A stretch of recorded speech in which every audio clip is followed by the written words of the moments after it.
Hello, Luke. I'd like to try and find out how you feel about psychoactive drugs and the human consciousness. Well, it's one of the doors that open human consciousness. We have a normal waking consciousness, and then there are altered states, different levels. You can open them by doing yoga, by not eating, by standing on your head. And sometimes in nature, usually it happens that we get into these different states. But psychedelics are one door to that world, that inner world where ideas and creativity and awareness of the divine resides. How do they open the doors of your consciousness? Well, a chemist would say that it's a chemical process in the brain that does something. A physicist, like I would say that we enter a state where quantum consciousness, where we enter the level of existence where our mind addresses reality, the underlying force of reality, which we could call chi or quantum processes. A theologist would say that you enter the divine state, the mystic state. And a psychiatrist who is not very aware of what psychedelics do would say you're becoming psychotic. So there's, what is it? How do you open the doors? Yes, you get into that state by chance or by using something, and it's a gift, it's a grace. And what experience have you had with? Well, various substances, and the experience I've had were twofold. I would say there is a bodily experience where you experience that what resides in your body, the traumas, the things you have experienced in life, things like childhood memories or pain or illnesses. You become aware of your body, that's one part. The other part is becoming aware of the outside, the world, and that usually leads to a state where you reach oneness with everything, the oceanic feeling, the closeness to the divine, the God feeling, the unio mystico. So you have these two, and so you can also mix them by being with people. Then you get all kinds of experience kind of mixed together. But I find it interesting to separate the two. Mm-hmm. Yeah. And so what work are you doing with psychoactive substances? Well, I have a center in Amsterdam where people come and do rituals. Usually ayahuasca or mushrooms, which is legal in Amsterdam. Sometimes other substances, hash, and it's usually done in a ritual form with a group or fewer people. And the intent is usually to become more aware of what we are, raise our consciousness, and understand the world. There is, I must say, a smaller group of people that do these rituals, and they come to see the pictures. Usually because I have taken a lot of these substances and over time have become less sensible to the deeper consciousness level, and are just coming to enjoy the pictures and the psychedelic effects in the view or in the sound or in the music. Mm-hmm. That is not really what I like, but obviously that's what people do. I'd like to ask you, how do you feel that psychoactive substances will help the human race for the future? I think they've helped the human race for a long time. There is this theory that the Eleusinian mysteries in the Greek times for a long time were used in connection with taking a brew, which we don't know really what it is. It might have been ergot, it might have been some kind of other psychedelic concoction, and it helped a culture. We know that in the old Vedic literature one talks about soma, which is a holy drink, obviously with psychedelic effects. So all through history, psychedelics in one form or another, usually from plants, have helped cultures to develop. The shamanic culture, the Vedic, the Avesta before that, so the Iranian, the Persian culture. We're sure that even today lots of Hindu people take some kind of datura or another psychedelic. So it has helped us already. And if you look at, for instance, the patterns in even Islamic art, where no human figures are displayed, you recognize them as psychedelic patterns. So they have been part of society, and in that sense we are reinventing the effects of psychedelics. Mm-hmm. It's not something we're finding. In LSD we now know has been used by Mexicans in the sense there was a plant that contained a high level of ergotamine or something that was similar to LSD. What was that plant called? Oiliquico, some seeds from some plant there. But we know that peyote was used, and in South America many vines like yahe or ayahuasca. So there's nothing new. And you could say we're reinventing or we're rediscovering what was there. Do you think that there is any difference between the naturally occurring psychoactive plants and these chemicals like LSD? Well, seemingly ergot, which is the more natural occurrence of LSD, in the past has led to larger groups of people that took this bread that was contaminated with the ergot. Have experienced in larger groups, whole areas were affected by what they call a disease. So what is unnatural about LSD? Yes, it is a chemical process, it needs to be refined. I would even say that, take for instance magic mushrooms. Depending on the soil they come from, they give you different effects. This you could consider as a contamination of the magic mushrooms, because it's not the psilocybin or the psilocine that does the work, but seemingly there's contaminations in there. So this so-called natural effect is in fact other substances added to it or adding to the effect of the magic mushrooms. So I don't think there is a great difference. People like that because there's a trend, you know, it has to be green, it has to be natural. Take, for instance, ayahuasca, which is considered a natural thing. It is a combination of harmaline and DMT, and it's cooked, and it's done in a specific way that you could call a chemical concoction. Yeah. So what is the real difference between taking something to a glass pipe and call it a chemistry, or cooking it for 2 days and also having a chemical change? So how do you feel about the shamans calling the plants an actual entity or being? Well, the experience of the other reality is very much depending on your worldview. And if your worldview is that the world is alive and that every atom or molecule has awareness, then it makes sense to attribute to these psychedelic substances an identity. But is that true? Or is that our human way to talk about a dimension that is really unfathomable, very deep, very far away?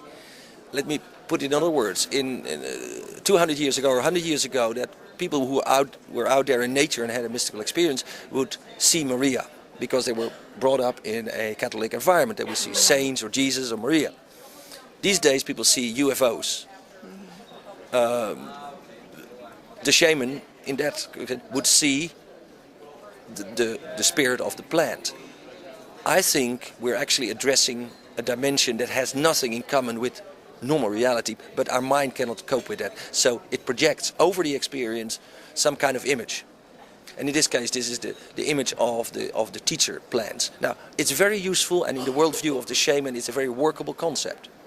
But whether it's true, or whether it's only one view on what's happening, I don't know. In the Catholic Church, people do the consecration of the host and the wine, and they say this becomes the body and blood of Christ. They believe that, and the effect is in a way, if it's done properly, that you charge those substances and they become holy, or they do, in their view, become the blood and life and body of Christ. It doesn't matter. In their experience, that's what's happening. So whether it's true or not is not relevant, because reality, your reality and my reality are different. When I say this is red, and I call it red, and you call it red because we call it red, but I don't know whether your red is my red, if your reality is my reality. So teacher plants is a very useful concept in the context of the worldview of the shaman and the people that become part of that culture. So how do you explain the group visions that all people who take DMT experience, these beings that they see, these iridescent aliens or Of course, creatures? DMT was kind of propagandized by Terence McKenna, and he wrote the first book, Foot of the Gods and other things. And he had this meeting with elves in the glass wall and stuff like that. And everybody who has been of the lineage of Terence has this same experience. I personally, with DMT, I get more of a Maya experience. And the people I talk to, they have the Maya experience. So seemingly there's something about a projection. You've heard that that's what you're going to see, and that's what you're going to see, because what you see is so strange, is so unworldly, has no relevance, that you have to find an image, something. Oh yeah, we talk elf-like people. That's great.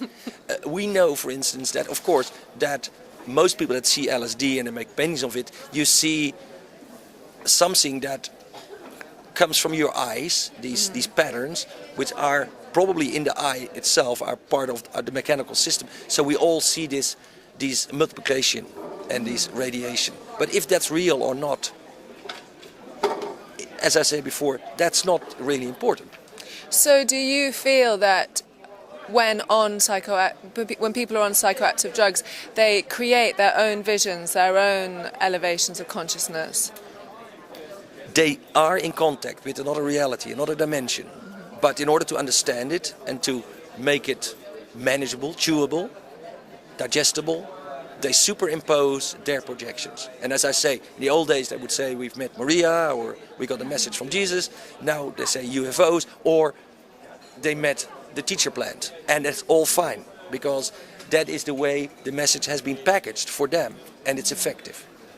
So what work are you particularly doing with these what I drugs? made is a matrix. Well, I'm a physicist, so I thought that lots of work is done anecdotally about psychedelics. Lots of books, even the researchers, there's patient A and patient B, and he describes this and that.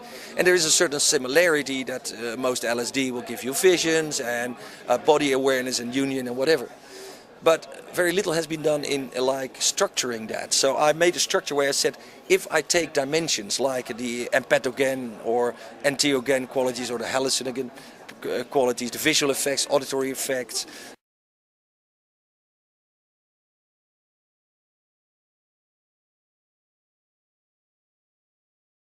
so I tried to make comparisons of various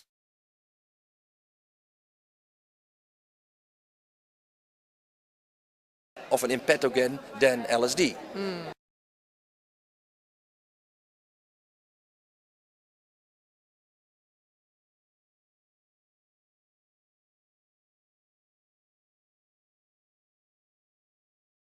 Can compare and see what the effect is, for instance, on the liver, on the kidneys, on the pancreas, on the heart, food sensitivities, and then compare that on a numerical basis and say, okay, if LSD experience is 100 in this respect, how much is then ecstasy?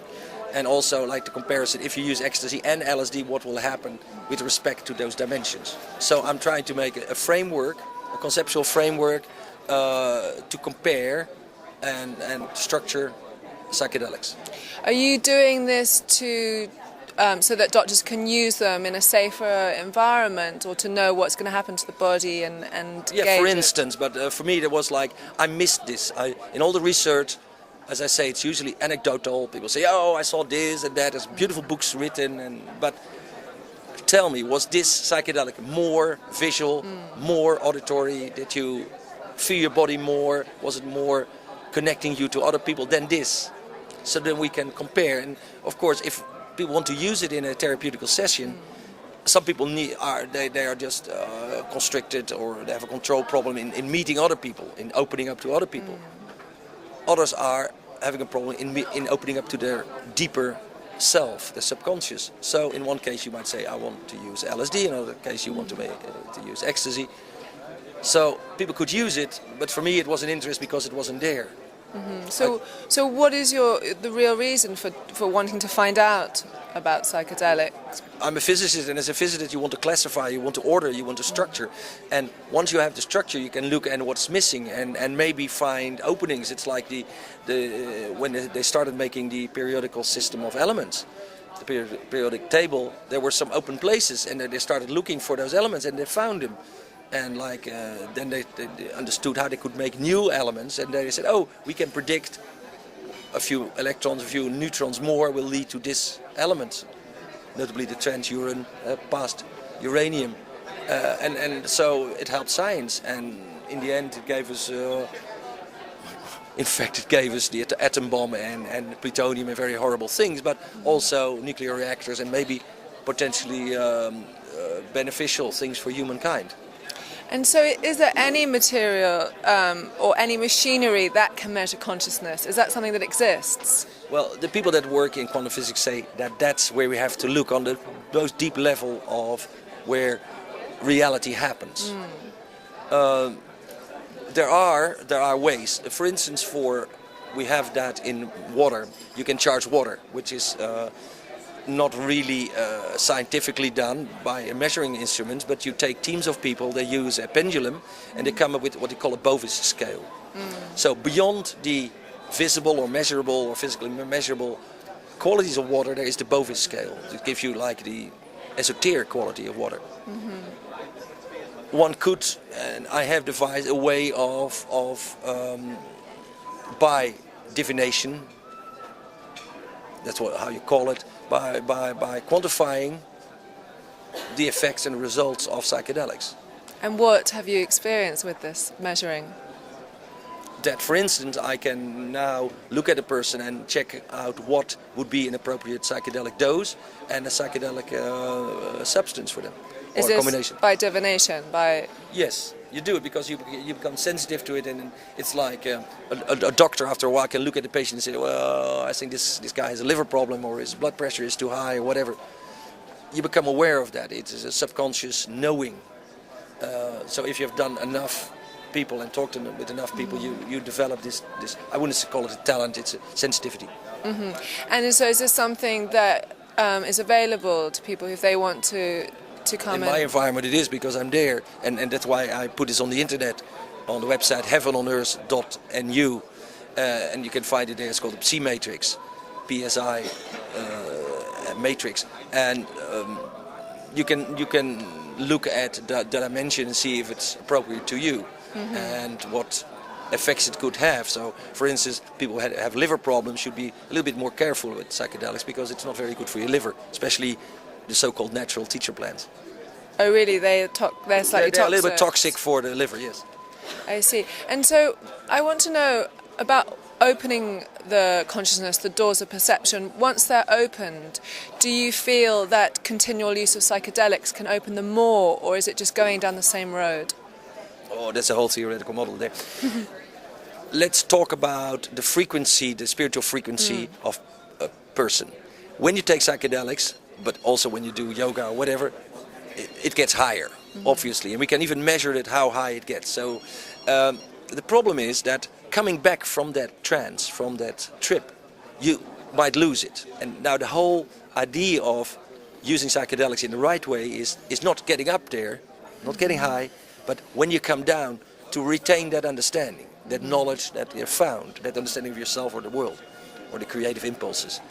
And we usually lose it. And it takes very careful work to bring people, we call it a re-entry into the normal world, trying to retain that special quality, that special frequency that they found there. Usually we lose it. And that's why people that do meditation or yoga or Zen or whatever say, no, this is not the right way. You have to work up yourself slowly to that point and not have like over the hill looking and experience it once. You have to retain that awareness. But it's very hard. And it takes a lot of work to teach people to slowly upgrade themselves so that awareness becomes part of themselves. And if you see people like Albert Hofmann, you become aware that he has this awareness. It has grown into him. He is there all the time. He is an environmentalist, and I feel that possibly through experience with nature and LSD. Yes, but also maybe the contact with lots of intelligent and wise people. Is there one particular drug that is stronger than any of the others that you've experienced? Well, they say Iboga is a very strong drug. It depends. Again, that's not a drug I would advise, but it's one of the most powerful. Ayahuasca is more powerful than mushrooms, but it also depends on the dose, on the person, the setting, and so on. When you say iboga, is that ibogaine? Yeah, ibogaine, yes. There's a lot of press about it being a cure for heroin addicts, and is this true? Well, I've worked with people that took iboga and assisted in cures like that. It does work because it takes away the side effects. But you have to see, in that way, you don't use the iboga as a psychedelic per se. You use it in a low dose to keep away the side effects of the drug. Yes. Coming off the heroin. Coming off the heroin. Right. Yeah, and that's the danger, because you don't feel the heroin anymore, the side effects. And people, if they're in that situation, take heroin again, they usually take too much because the effect doesn't work, so they're going to shoot more, and then they kill themselves with an overdose because they become insensible to the heroin. And that's the danger, and that's where things went wrong. But I have seen people taking it and they had no side effects and they could get off the drug. But very important, you don't do that in 3 days. You need like weeks and weeks of careful attention and bringing them back to a situation where they feel socially accepted. Lots of addictions, of course, are socially induced because it's a bad world. So you give someone iboga for 3 days and you send them back into that miserable situation, no money, no nothing. They'll fall back into the heroin addict. It's not used as a psychedelic then? Yeah. It's not used in high quantities to induce trips? To use iboga in the psychedelic setting, you take a much higher dosage, and you're out for maybe a day or a day and a half, and it's a whole different experience. And it's not advisable for people that are on heroin. Right. So there's two ways of using it. But to use it as a psychedelic, as a stronger trip, what is the experience of it? For medical reasons, yes. Because I'm a little bit afraid also, it's very, very heavy, so I haven't done it. I've been present at it. The story is you can see yourself that you're used through the eyes of other people. You see yourself as a child, how others saw you. Because as a child you say, oh, I was happy, yeah. But other people saw that the child already had certain characteristics, and so seemingly it helps you a lot. It's the African... It's an African root, yes. Root. It's different, it's an earth thing. Most of the other things are vines, they come from trees, but iboga is a root, African, deep. Yeah. And so I want to ask you, how do you see psychedelics in the future for everyone in medicine and in... In medicine it's interesting. In Holland we have a situation where it's kind of allowed to use mushrooms. I'm not totally in favor because it gets to be a party drug. It uses the sacredness. Albert Hofmann said these are sacral substances, these are holy substances. You lose that. And then it has always been certain barriers to knowledge and certain barriers to the inner secrets of societies, whatever, the Masons, whatever. There are barriers that you have to climb and get over it. A few barriers would be appropriate before people can take this. Age, wisdom, some life experience. Don't give it to 30-year-olds. There's a question I have about, Terence McKenna said that the spores of the psilocybin mushroom come from outer space and that he couldn't trace mushrooms on Earth. Is this something you know anything about? Well, I worked quite a bit with Terence. I did interviews with him and I produced him in Holland. Hanging out with him, and I must say most of the statements come from his speeches that he gave. His books are like written down speeches, and they go a little bit too far. He gets carried away. He was a public speaker of enormous potential and drive, and he would go. I don't totally go with this. This goes a little bit too far. Yes, I agree with him that mushrooms have an effect on animals. In Africa, elephants and other animals look for the mushrooms to change their awareness. They like it, and seemingly our predecessors or the early humans or apes came out of the trees and did that. Whether that we could say it was brought here from outer space, I don't know. It goes to be a little bit. There's no way of actually being able to find out where they're from. Well, thank you very much for your interview.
Dus er is een nieuwe regeling dat je prepaid vouchers kunt gaan verkopen voor mobieltjes. Prepaid vouchers? Ja, dus prepaid kaartjes kun je gaan verkopen. Ja. Is dat handig voor ons? Ik weet niet wat de marges daarop zijn. Ik zie ze al bij de supermarkt liggen natuurlijk. Nou, dat is nu, ik zal even kijken waar ik het had. Wacht even, er was een artikel over. Bij de Albert Heijn en de supermarkten zie je het ook al alleen maar Vodafone, KPN, Orange. Ja, oké, maar je schijnt daar dus relatief goedkoop in te kunnen stappen. Even kijken hoor, ik zie het hier staan. Wat is het? Kort. Jezus, wat heb ik hier veel geschreven. A, B, C, D, E, F, A, B, C, K. Nee, moet ik even op naam zoeken, wacht even. Op naam.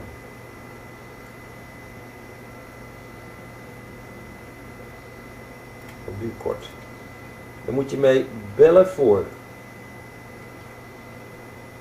010